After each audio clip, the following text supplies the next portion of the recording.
Okay. Urgh. This is from December 1st, 2025, Face It matches for Team 6-7ers. God, I hate you guys. We're going to do some preliminary viewings of what happened during this pre-map game that we played. The enemy team, as I described to Pierre just now, was around top 500. You see the stream, right, Pierre? I do. Okay, perfect. So I want to talk it through while we're looking. I want to sort of get our thought processes rolling. Especially it'll help players engage with what our thought process as well. So I think it's a good exercise. I'll go ahead and lead us off to get it rolling. We've got on a brig on the enemy team walking high ground right now. This is classic. This happens all of the time. This is probably one of the most standard rollouts I've ever seen on this map, even in Overwatch 1. this Yep. backline, the only thing is, yeah, we're playing Freya now, and they've got Wrecking Ball immediately taking this underside. Us, on the other hand, we've got Tracer coming bottom left. We've got Sojourn dropping main immediately. And we've got an Ana on high ground and a Lucio who is getting creative. Let's see how this works out. It looks like we've got something very aggressive planned already compared to what they're doing. But we are slightly split, is the first thing I'm already seeing, right? Because our Lucio is basically crossing the middle line, saying it's time to go, right? And my Tracer's over here. It's like frame one, we're experiencing what would appear could be issues, but let's see what actually happens. So I start taking a small trade on this Wrecking Ball. My Lucio turns the corner. Remember, I said he opened up and walked this way, and immediately got all his HP dinked. Because better players are looking at this sightline immediately, because this, as I said, is a very common rollout spot. Right. So the Frey is looking down this line, and she hears a Lucio. I'm sure she sees everything coming. Right? Look at it from their perspective. These better players are watching for this. As he rolls across, there, two people Already looking. are shooting you. This is timing. This is timing. Where's your tank? Tank is your timing. Remember that. Especially in a team match where we're fighting Grandmaster players, this isn't your plat lobby. just something to keep in mind.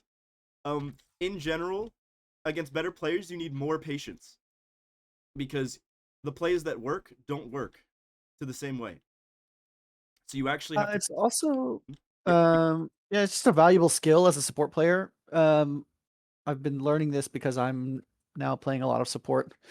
As the support player, you don't get to decide the timing that things happen at. You have to be watching your teammates or the opposing team, right? And looking to capitalize on the opportunities that present themselves. You don't ever get to like choose when things happen as a support player. Yes. Basically, Yes. you just have to be ready for when they do happen. You have to be looking for when it's going to happen, and then you have to be ready to jump in when the time shows up. But yeah, you don't get to choose when that is.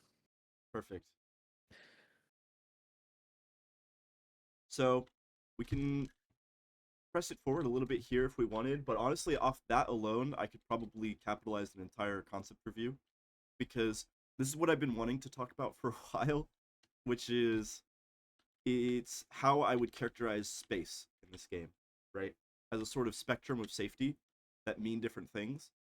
So I've sort of described it as red, yellow, green, and gray. Okay. Um, Red is the sort of distance where the enemy is in a position with a certain amount of resources that can immediately be capitalized upon, and you can break formation and plan to punish, basically. Right? So all of these zones of control center around the idea of when to punish your opponents. Honestly, it could be worth for me to like draw it out, actually, like on an overhead view. Let me do that. Get snipping tool. Right overhead. I'm going to switch the OBS to display. Yes, there we go. Hmm. And switch this. To Stream your my screen. screen. Yeah. Show you. Professional. We're getting there. Okay, entire screen. Yeah, let's do that. Okay. See that? Can you see the Yep. drawings as well? Yep. Good. What? Where's my control Z? Can Bro. you not control Z in snipping tool? Let's do MS Paint. That's good. That's good. That's crazy. Uh, Just control hey, V but it I can in. Yeah. paste it in. It's good enough. But you got your stupid red lines on there still. No, it's okay. It's okay. We'll make it work. Okay. So we've got increase the size here. We've got red space, right? Yellow. We got green. This is how I'm gonna basically characterize, and then gray is gonna be like everything else, right? So honestly, at the very beginning here, I'm gonna start by just drawing out the example. Okay. Let's say the enemy team is standing on this high ground. They've got the Freya here. They've got Tracer and Wrecking Ball perusing this entire lane, right? Uh, and then, yeah, those colors are a little confusing. But that's what they're doing, right? So that's what we've got going on their team. So the ball and the Tracer are down this lane. This isn't the area yet, but that's where they're playing, right? So in terms of red, I want to describe red as the space that either you or the opponent uh, can get punished in, right? Things that are dangerous places for you to stand, because if people look at you, you will either die, trade for resources super unfavorably. I mean, yeah, in red, let's just say you'll die. Let's simplify it. In red spaces, if you walk in there, if the enemy chooses, you will die. Okay, so red spaces for the enemy team right now, we could start describing as like this would be space that's difficult for us to walk into, that we will die. Okay, that red space is like around here. It's around here, right? If it's just like an individual person in these areas, then the ball tracer is going to inside this room as well, inside here, all of this space on their map. If we're just one person, if we're just kind of here, we often just die. And notice how what you did, Hatsune Miku, Mr. Neil, you walked up this angle, this sight line. This is where I start to get to yellow. Okay. So with yellow, it's a gradient, right? It sort of transitions into red and gets more dangerous as you get closer. But in this entire yellow space, right? This is all the space on the map that is dangerous for you to stand, because what happens if a wrecking ball, rolls through? What happens if the Freya and the Ana are looking at you on this angle? Then you start to take damage. And this in the yellow zone is around where I would argue that you're often starting to trade unfavorably with your resources, right? And because of this sight line, it it means that you're gonna get poked out by Freya. You're gonna get poked out by Ana if they choose to look at you, right? So it's all about attention in this game, and better players are better at paying attention. That's why you're gonna get away with less things. So in this yellow space, it's pretty dangerous at this point, depending on their exact setup. Let's say there's green space over here.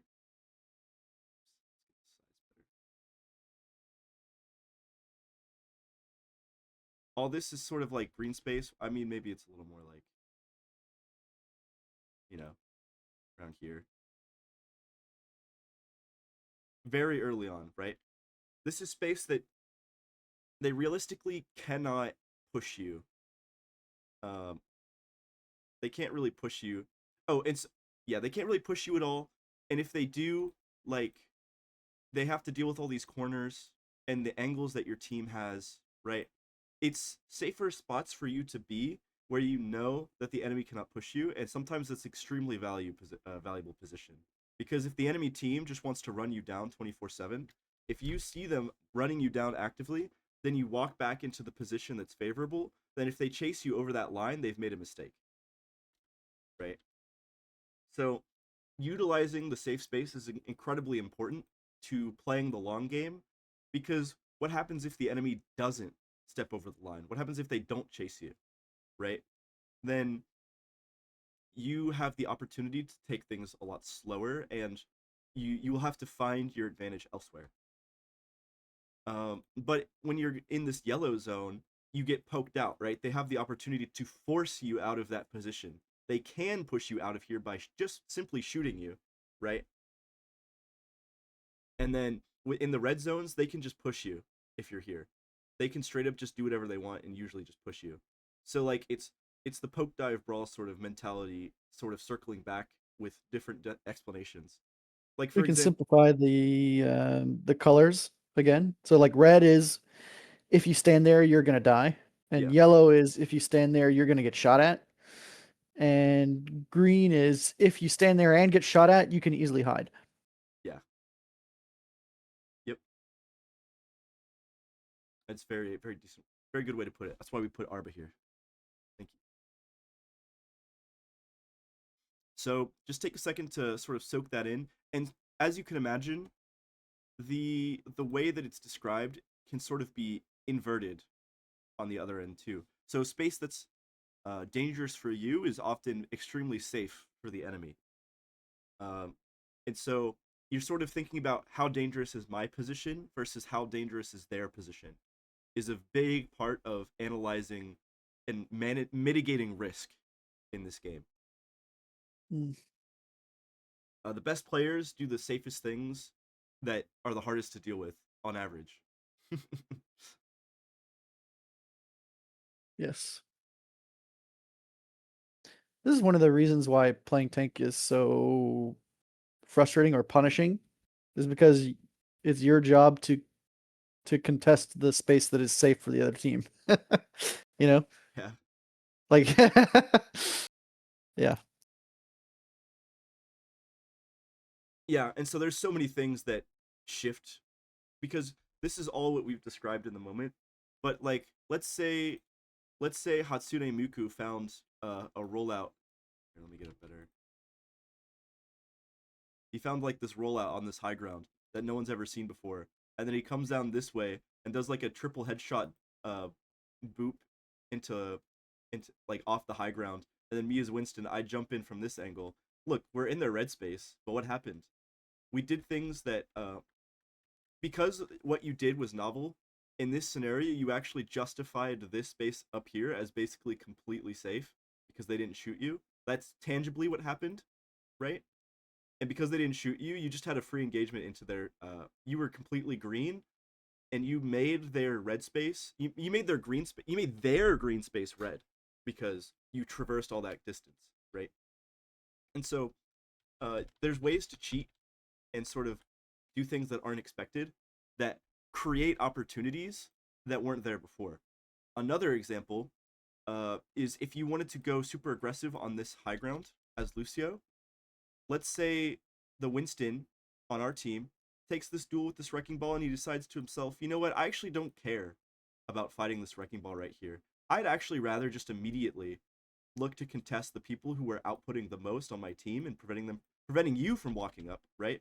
What if I just immediately contest them? Then, as Lucio, you see my Winston is in, all the attention is shifted. What happened to all this space? What happened to all this yellow space? Suddenly it becomes much greener. And that's your opportunity to push and take space. It doesn't even mean that you have to go for the kill on these guys. It just means In that fact, you you can shouldn't. it just means that you can play this wall now. You can play this wall now, and you can redefine the safe space on the map.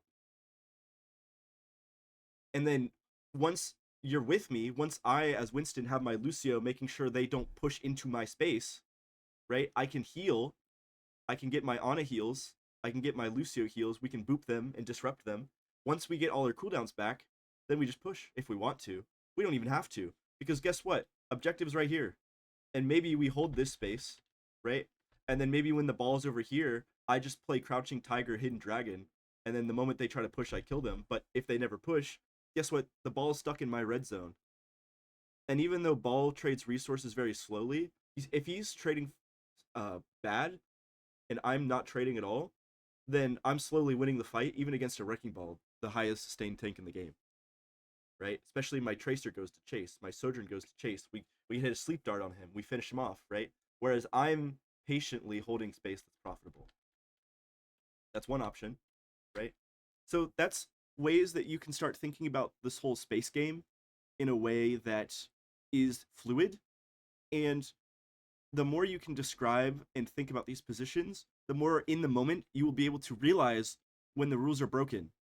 Because this entire game, yeah, you could learn what to do in theory, but everyone's trying their best to break the rules constantly. So you have to learn how to sort of force your value, force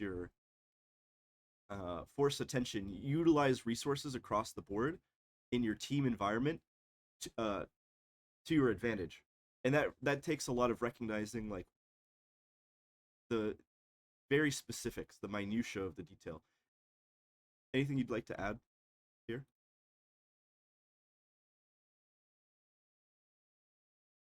Um, Wait for your tank to breach the space.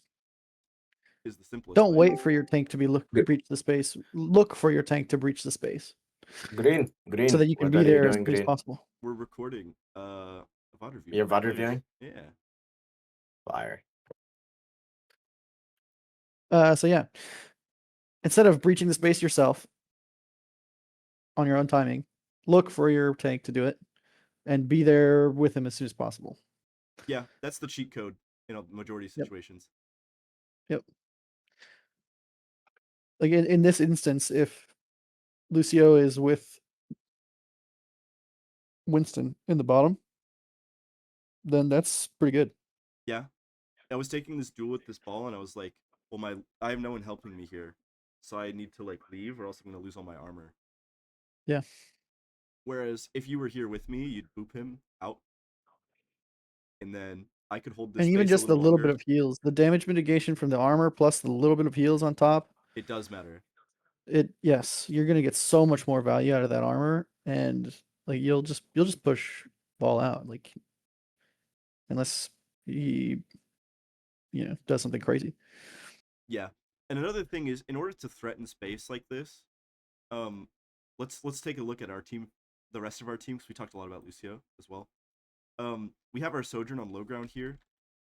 In order to actually enforce the yellow space for the enemy team, we have to actually play the positions that enforce them. And so that's why this angle is so obnoxiously obnoxious, is because look at your Yeah, it's poking. the high ground angle, and then the high ground from the bridge if they push a little bit closer to you. Right. So like exactly where their Freya is a very powerful position for dealing with somebody who's being too aggressive. Yes. It's not so good against shooting at the other high ground, but whatever. It's so He can early. easily rotate to somewhere. Yeah, it's so early. You can easily rotate to somewhere that is good for that. Yep. And The so like Sojourns stay high a little bit longer. yeah, yeah. And then our Ana, like, if she's really threatened, she can play safer positions so that like we're gonna have inherently less support because we don't have the Brig on our Ana. But because we have the Hmm. Lucio, you playing with me is how we justify the Lucio in this scenario, right? Right. And you don't necessarily want to play on your Ana because the moment that you're trying to deal with a ball, you're going to deal with ball worse than Brig is going to deal with Winston on average. Um, so you kind of want to help the team prevent the main core from getting value. Yeah. Your value as Lucio in this kind of matchup is controlling the access lanes to the Ana as opposed to reinforcing the Ana's position, right? Yes. Yeah, that's the high level way of thinking about it. And that's dive, by the way. Like that's just dive fundamentals. Um and that's why mobility is so important in dive, is because someone was asking me, is Vendetta dive or brawl? And the realistic answer you have to ask yourself is, how self-sufficient is Vendetta on an angle alone? That's the question you should ask yourself if they're dive. Remains to be seen. Remains to be seen, and honestly, I think she leans much more towards brawl because a lot of her cooldowns are heavy commitments that you kind of need to be hitting things, direct, heavy shots you need to be hitting, or else you're not really getting value.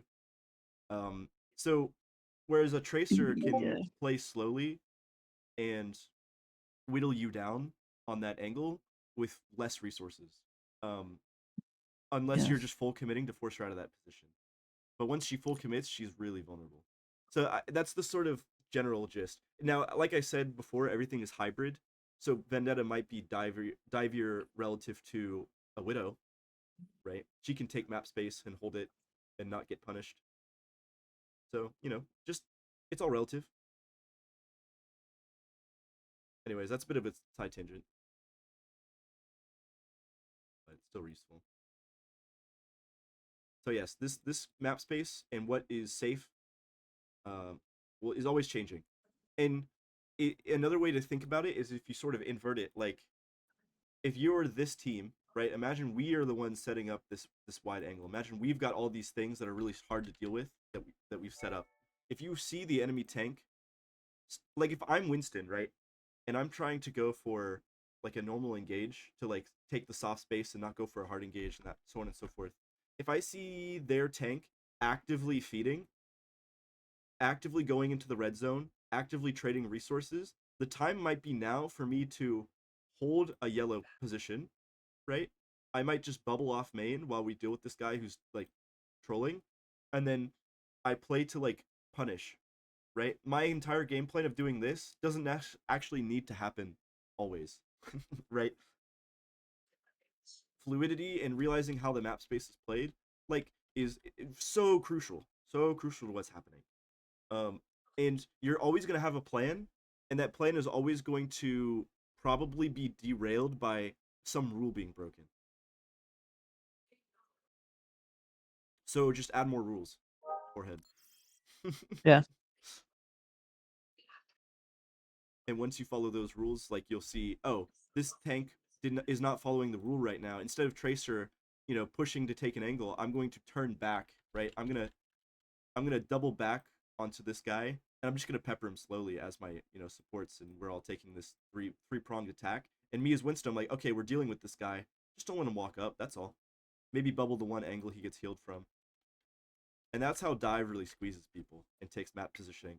You have to know when to punish, and that time to punish is always different every fight. Not always, but you have to be prepared for it to be different at least. But the consistent part is the spacings and the positions that they happen at. That's the part that you have a lot of control over. Yes. Is the positioning. But yeah, that's a general overview of space in this game. Remember that all of these things have to be enforced for them to be true, um, and that it's always shifting and changing, right? Uh, when the tanks when the entire if the entire enemy backline dropped and rotated through here, you have to completely redraw the red space that you cannot push uh, around that like possibility. Like imagine our team ends up rotating to point, right? The entirety of the safe space is now on point, right? We've got all this up here. We've got the side lanes, but then all the red space. I know it's getting really hard to see, guys. Sorry. And now all the red space is like this way, and so you as Tracer, you have to be careful, which lanes you take as things rotate around.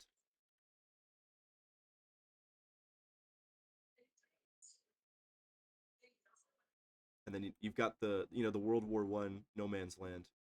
Everyone's getting poked down if they have the chance of getting poked down and forced out in this position.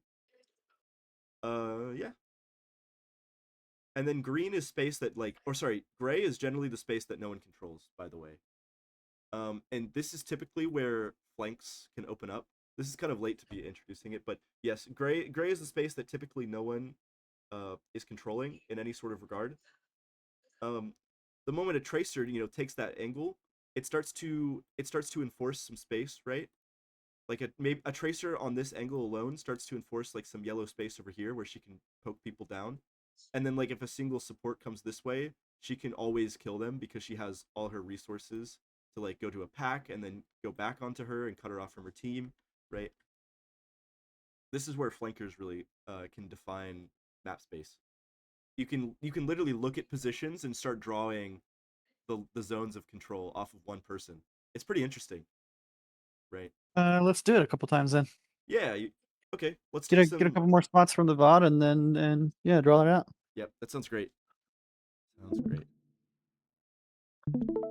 I thought Pierre was the coach. I'm a guest coach today. All right. Oh, but Green, you're just actual coach for the team and just looking at the team's thing. Yep. I'm a player Yeah. and coach, but I get paid to do this. Okay, I'm getting rolled here. I'm getting pretty rolled here because in my head, whenever I play this map, I'm often expecting Ana support on this LOS, and probably Lucio would be nice as well in this scenario. Anyway, that's just some reaffirmation. I'm not. We'll have to sort of maybe look at a different fight, spice it up a little bit. Yeah, like Or a different point actually. Let's go to a different point. Yeah. No. we'll watch the rollout, and then we can pause right before significant contact. Yes. So this point is actually interesting for many reasons, but we'll just let it play for now. Okay. Maybe pause here. What do you think? I mean, it's with ball. What is significant contact, right? We're talking about overcommitments, right? Things that are clearly overcommitting. Yeah, maybe watch the whole play. Oh, okay. Someone's dead. Okay, let's look at that. Okay. Let's look at the death. So, a duel's happening here. She gets headshot. Let's actually just analyze this one duel. Yeah, let's do that. I think that'll keep it simple. So confused, just walking up. Walking up. Going left. Gets hit by the virus. It's 2 body shots. First of all, very small micro tip. If you get hit by a virus here, this health pack will immediately cleanse that. So that's a very small micro thing for you right there. You hit the double headshot or the double body shot and she teleports away. Okay, so now let's draw out what happened there. New snipping tool. Let's get like one of these. One of these going. Okay. Snipping here.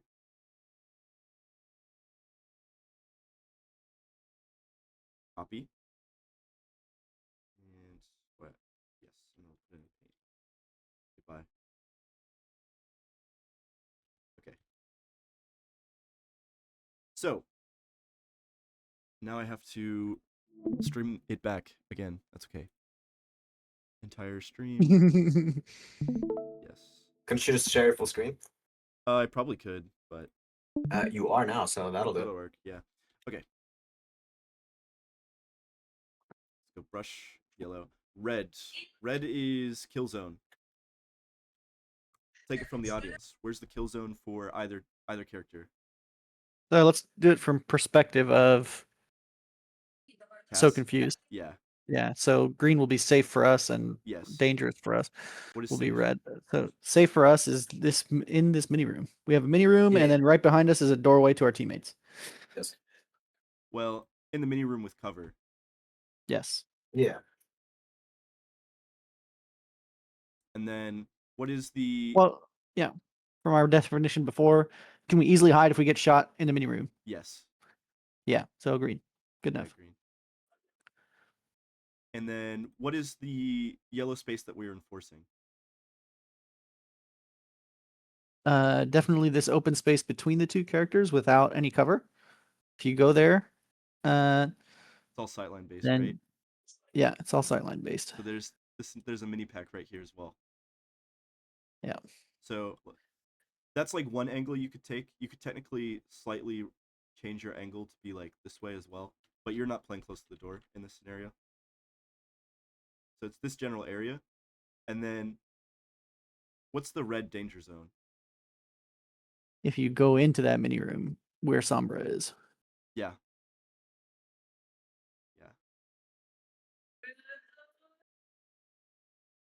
Yeah.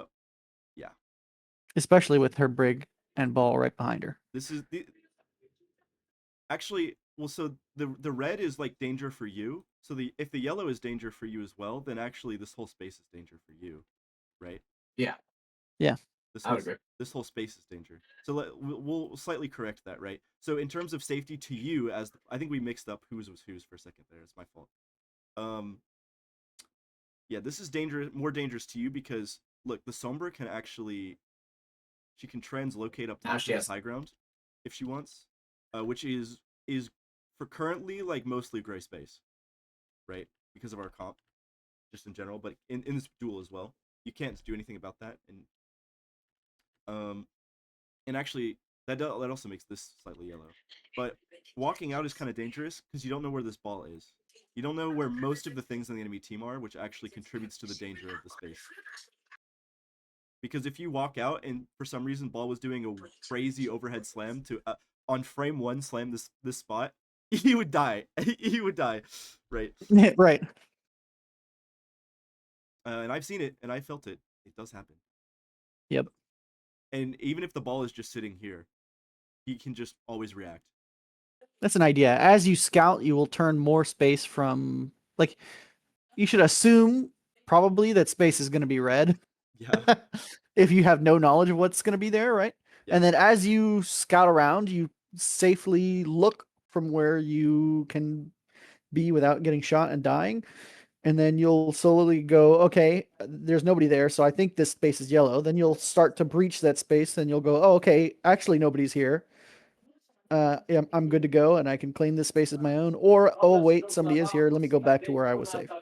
Here's one creative, interesting way to clear space. So for one, you played this angle and you actually forced the Sombra back with her translocate, which means a lot of this space became a lot safer, even if it was a ball that went on you, right?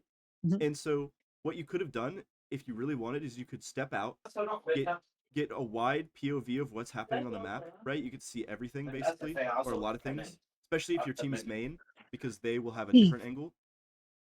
Then you can sort of take a look and see, is Wrecking Ball at the moment I step out charging towards me for stepping out? Then I'm actually still having the option to either back up this way, to back up into the room again towards my. This is probably the better option because your supports are more likely to get to you. Yeah. You have or you could even rotate main if you need, if the enemy team is pushing you this way, like aggressively. So you have all these options, but the longer you stand here, the more red the space can become just over the time of the enemies reacting to what you're doing. So like if you walk out and you're not sure what to do, and then the ball sees you and he's like, well, I'm gonna go for a slam, and then Somber comes back after her translocator and her health is forced, and then the space becomes red immediately after you stand there because you didn't do anything else. Yep. Because So this is a perfect example of how to take space. You stood somewhere green. You didn't take very much risk. You won a trade, and then what you should do immediately after winning this trade is test to see if you can claim any of this yellow space. And if not, and if you can, great. And if not, you go back to where you were, right? And No guess what? problem. If you can claim this space, then you've actually won this. You might have even started to win some of this. And once all this space is clean, then you've got everything on the map that you don't see. You can start to push that way. You can come back this way. You can use all three of these angles to poke out the rest of the people on point and to find the perfect angle that you need to help your team push. In fact, you might even be able to push all the way here. I will just zoom out. You might even be able to push all the way into this room and then like go for a full flank. I've done that plenty of times. And if their supports are just sitting here while the team pushes in this way, you don't even have to push that hard to like use Going that through their space that mini you room. won to completely annihilate them, right? But that's not what happened in this game. Fiona was up here. That's different. But anyway, this one interaction. Now you can see how winning one interaction can snowball into winning the rest of your interactions. And this entire game is about trading resources. Poke-Dive-Brawl. Good luck. It's the same thing. Shall we do another? You guys can see the game, right? Yeah. Are you coaching Pierre or are you coaching your players? It's just a recording for your Putting players. the VOD for the It's players. a Yeah. VOD for the players, and I'm just trying to make it. Okay, so you're doing the review without them, and then they're gonna watch it back. Yes, well, Yeah. that's the hope at least. Ha. Anyway. Assigning a gamer homework, bro. Yeah. Think they got it or no? Hey, you know what? Actually, some of them do though. Some of them have Some of taken them. notes. I hope your full team does. Not everyone is In need? esports for the Yeah. pressure, in the oomph. Some people are in esports for the passion. Some people are in esports for the passion, and we got quite a few of those. Not for the passion, for the fashion. Oh, the fashion. Not honestly, you'd think that, but honestly, a lot of people are. It's way more innocent. They just want to like play the game, sometimes for fun. Yeah. And then like they see video game esports and they don't necessarily know like any culture associated to esports. And so like they'll show up on match days and they'll have a good time, but they won't necessarily like grind the game. And I'm trying to be accommodating to those players as well. And there's no reason to like they help the program keep going and fill out players and interests and build sense of community. So it's like no big deal. It's all beneficial. Yeah. We got those people that show up to the locals every week that aren't that good. That's how it goes. Okay. Shall we? We've been talking over the gameplay a little bit. Shall we take a screenshot and just break down what's going on? Yeah, let's draw the space again. Yeah. Something cool. No. I will. No. Go watch them slay the spire, and then I'll head out. So based. So you guys have fun. So based. Peace. It was so good. Okay. All right. That game Safe is so space good. from our team. Space that we realistically cannot. Honestly, hold on. For this point, you have to do it justice. You really have to get the whole map in there. Yeah, it's quite small. I'm not gonna make that mistake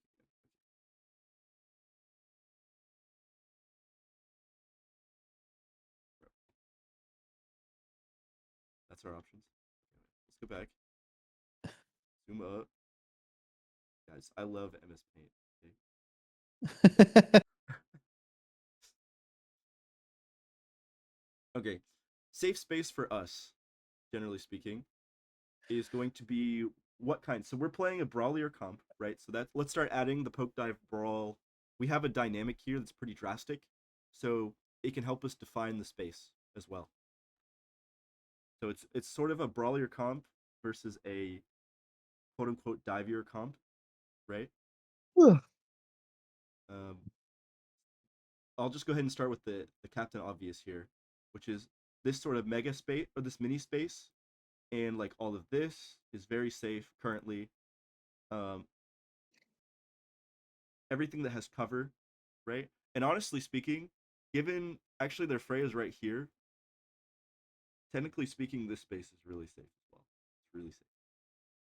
Not for very long. You can't take this for very long, but it's safe for now.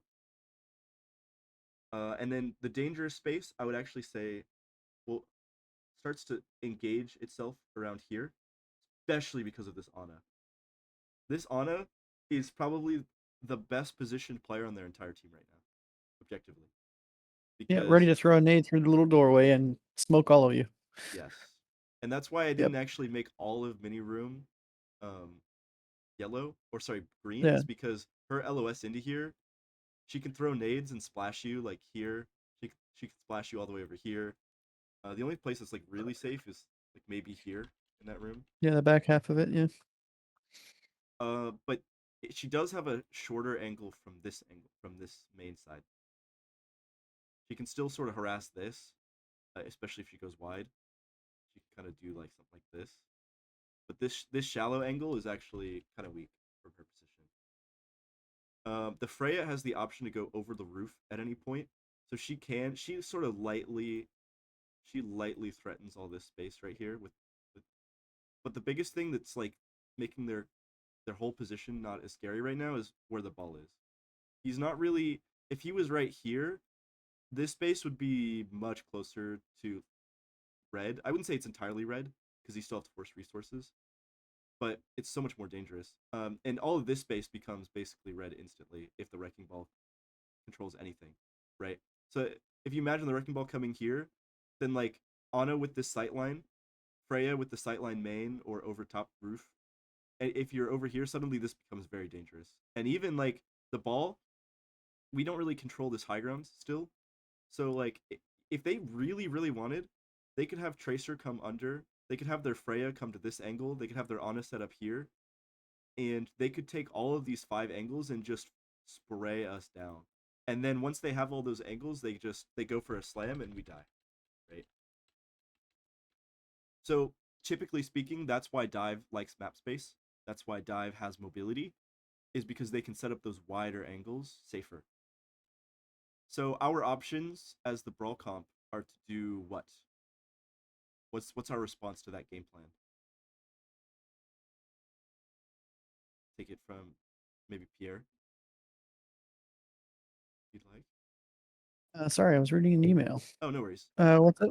Okay, so I was describing the game plan of Dive to encircle and entrap and take the wide angles over a long period of time. Hmm. What is the game plan that Brawl can employ?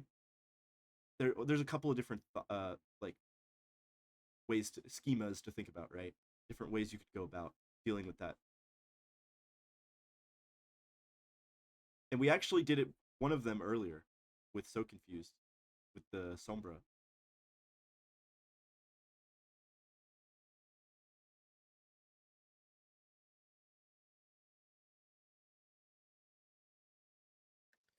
So you have two ideas that are possible with a comp like this.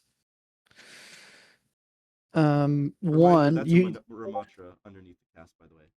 Yes, yeah. You have two significant hit scan threats. 3, right? BAP, Sojourn, Cass. So one idea is to post up on the longest sight lines you can and try and get a lot of damage into the enemy team before they can close the distance, right? And then the other idea, which is the Brawl Classic, is that Ramatra and probably Lucio Cass want to be able to lash out at somebody close to them. And in order to accomplish that, they're going to rotate in order to close the distance safely. So they want to move somewhere that they can apply threat or pressure to somebody vulnerable on the enemy team. Yes. Notice how when the ball was taking all of those angles and setting things up, and the Ana has this sight line that's really strong, still the best thing they could really muster is a yellow angle, right? Whereas with our comp, the space around us is emphatically forced. So if anyone walks into that space, if they have not already forced resources, we can sort of catch them off guard. And even if we force 2 blinks, even if we force the ball to roll away, even if the Lucio is forced to go back to his Ana, that's buying more time so that when they're backing up, you can push even harder and enforce space even harder into another lane, potentially, right? You sort of snowball your enforced space, and that's how you can force back the enemy team. And often that requires you against dive comps to like constantly be shifting your attention until maybe your cast finally hits the nade on the tracer with no blinks, and then you just finish him off that way with like the direct engagement. So yeah, it's sort of you can do micro poke and you do micro brawling. It's sort of combination of the two. Yep. And yeah. So a traditional Brawl comp would have a Mei, and you would just wall up. Yes. You would just run at the Ana right here. here. This would not be a safe position. Yeah. But since you're running Sojourn Cass, alternatively in the modern day, you don't have that option. Symmetra is, yes, modern day version of that. Not that we weren't doing that back then too, but Right. Um, so I would probably lean on the poke side of things for Yeah. now. I would want to put resources into Sojourn and into Cassidy and into Baptiste, and have Lucio and Ramatra play pretty passively and just hold the space directly in front of those three. Crouching Tiger. Exactly. And let the hit scan carry the fight for now, especially since there's no imminent threat coming in from the enemy tank, who's the only one who can effectively displace the hit scan threat, right? Yes. And we talked about how good this Ana angle is, but the moment she drops, look, that's shark infested water. Yeah, she just instantly dies. And so that's another aspect of what makes Brawl good, is that they have the opportunity to hold objective space for a long time. That's sort of their thing. So like having this wide angled map here makes it really hard to displace a Ramatra who's like holding block on this corner from anyone. Yeah. As like an example.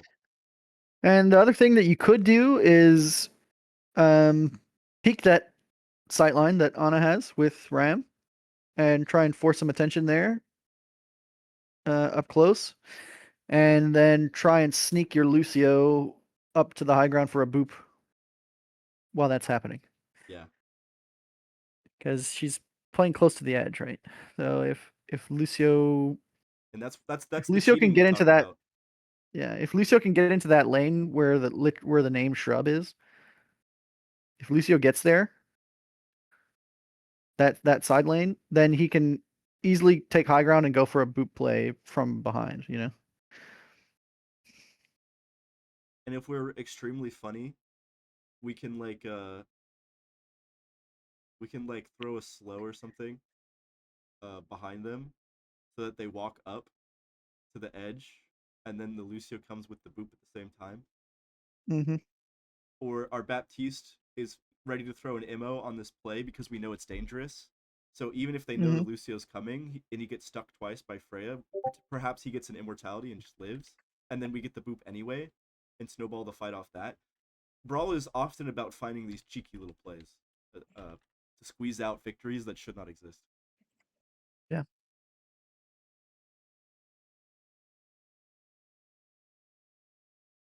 I mean, Hell, that's what? the main Hell, what the if main Sojourn strength and of Brawl is how powerful that close space control is, right? yes, that's enforcing your space right there. And technically, if you manage to go through all of that the entire time, you said, yeah, this space is mine. It's red. Don't come here. And in the future, they'll be like, I can't get up there. What do I do? I always get up there. It doesn't work, right? Yeah. Like what if the ball is setting up an angle this way and your Sojourn's just like, you know what? I'm sliding up to this tiny little slit of space that I can stand on, right? And then and then they're like, what? Why is Sojourn up here? And then they like walk up to like go punish, and then the Lucio comes in. There's so many things you can do, right? Yeah. And even that's a micro dive right there with the Sojourn taking space with the corner right next. That's Mm-hmm. technically you're diving, like you're taking that map space that's not controlled. It's a gray. It's a unforeseen gray space in the map control, right? So we took it for free.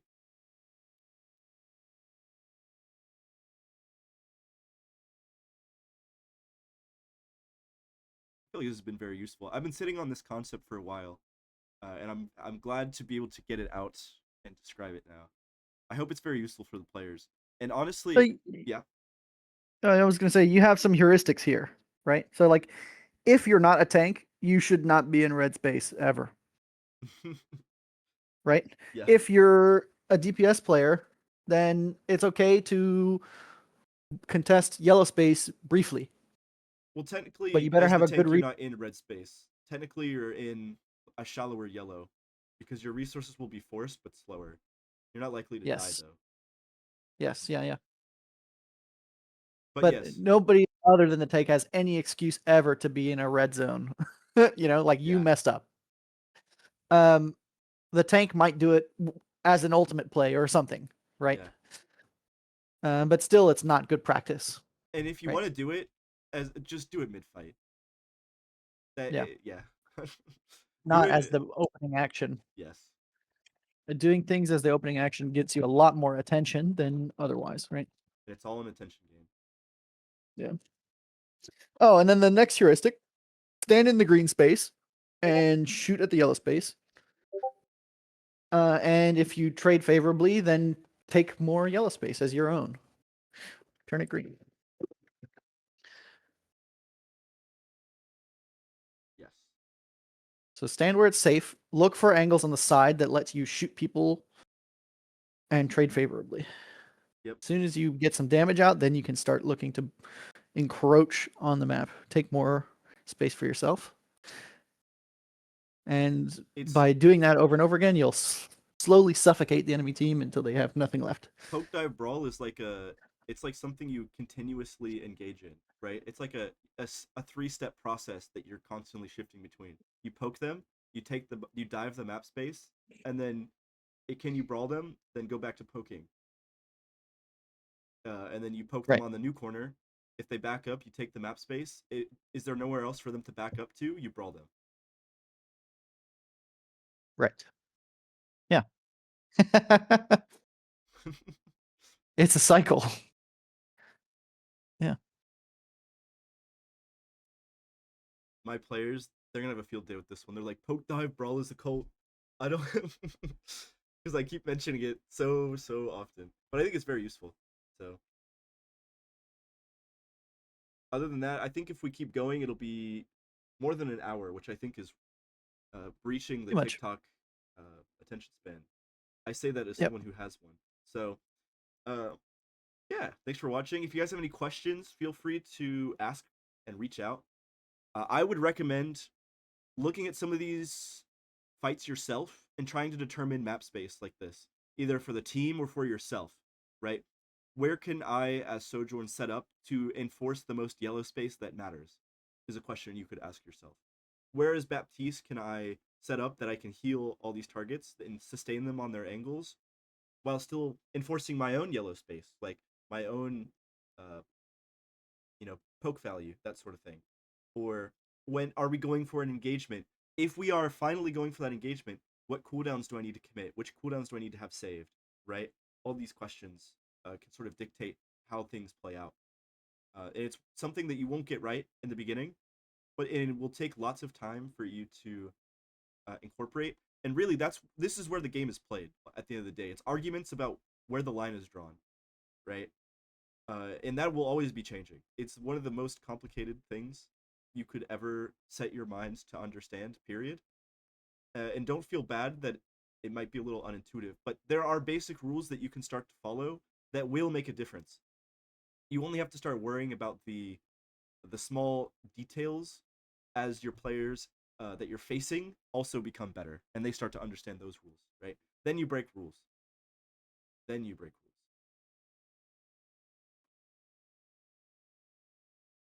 Other than that, thanks for watching.